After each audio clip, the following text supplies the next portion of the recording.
Dominique Maucly, bonjour. Bonjour. Alors, vous faites le pari du gaz et vous l'écrivez surtout. Or, c'est pas tellement tendance en ce moment, hein. On nous dit les énergies fossiles, il faut oublier. Alors effectivement, je prends le parti du gaz au travers du pari du gaz, tout simplement parce que aujourd'hui, les discours sont des discours qui sont soit tout renouvelables, soit antinucléaires, soit tout électrique. Mais en fait, on ne parle pas vraiment du fond, et le fond, c'est l'énergie. C'est nos dépenses en énergie. Et puis en même temps, c'est le contrôle de nos émissions de gaz à effet de serre dans un calendrier qui est très serré, puisque en fait on a pris des engagements au travers de la COP À 21. la COP 21 de Et, Paris. et il faut aller vite. Et pour aller vite, eh bien, quand on veut aller vite, le plus simple, c'est d'être pragmatique. Et dans le pragmatisme, dans le monde des énergies, il y a une énergie dont on ne parle pas qui s'appelle le gaz. Et ce livre parle du gaz. Il parle du gaz parce que, d'abord, le gaz, c'est une énergie qui est présente depuis toujours et qui présente des caractéristiques que les autres ne présentent pas.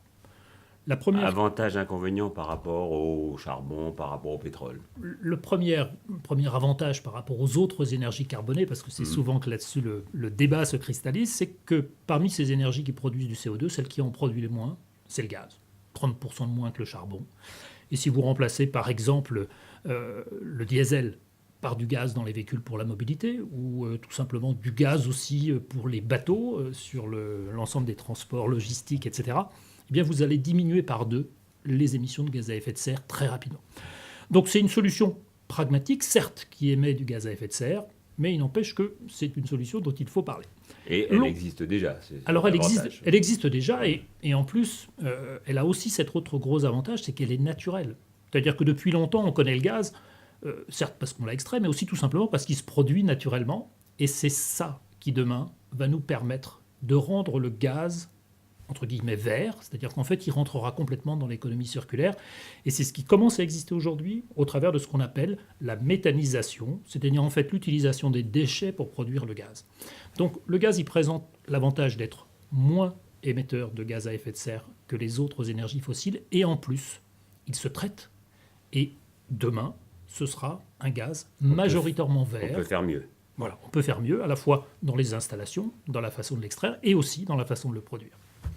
Et donc, on peut se retrouver avec un gaz qui peut être utile et utilisable pour les véhicules, pour des énergies qui sont de mobilité, Les principales utilisations du gaz, bien évidemment, ça va continuer d'être le bien chauffage, sûr. mais ça va être aussi la mobilité. Pour la mobilité, il est en concurrence avec l'électricité, avec des modèles hybrides, mais pour le transport de charges lourdes, les camions, les bus, etc., aujourd'hui, déjà un certain nombre de villes et de compagnies de transport ont fait le choix du gaz qui émet moins de particules fines et qui est beaucoup moins polluant que le diesel. Donc c'est une première solution.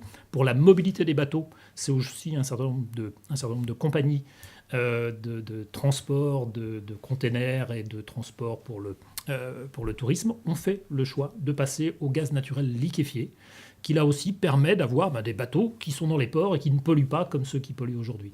Donc la mobilité est effectivement une vraie application à court terme pour un certain nombre de besoins, pas tous les besoins, mais des besoins significativement polluants. Et en disant cela, vous ne prêchez pas que pour votre paroisse, vous prêchez aussi pour la lutte contre le réchauffement climatique. Alors, je prêche complètement pour la lutte contre le réchauffement climatique. Aujourd'hui, qu'est-ce qui fait que le réchauffement climatique, on arrive finalement au bout du bout à pas tellement améliorer notre système? C'est simplement parce qu'on n'a pas voulu réconcilier l'équation environnementale et l'équation économique.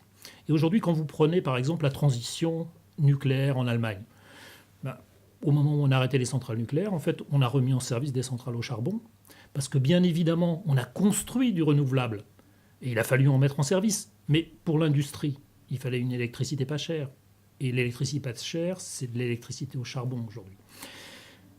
Voilà l'exemple qu'il ne faut pas suivre. Plutôt que de décréter la transition, il faut organiser la transition, et dans une organisation fluide de la transition énergétique, le gaz a pleinement sa place, et demain, ça restera une des énergies post-transition, puisque elle-même aura fait sa mue. Et ce livre, vous aimeriez bien que les responsables politiques le lisent. Aujourd'hui, ce que j'aimerais, c'est qu'on parle du gaz. En France, le débat énergétique se limite à un débat électricité.